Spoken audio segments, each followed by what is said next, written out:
बिस्मिल्लाहिर्रहमानिर्रहीम। अस्सलाम वालेकुम नाज़रीन, आपको इस वक्त सबसे बड़ी खबर से आगाह करते हैं कि पंजाब ने मैट्रिक के इम्तहानात के शेड्यूल का ऐलान कर दिया गया है।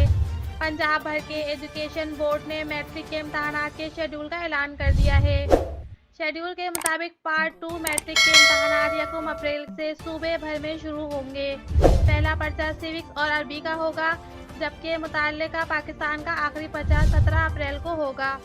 नवी जमात के इम्तहानात 18 अप्रैल से शुरू होंगे। पहला पर्चा होम इकनॉमिक्स का होगा।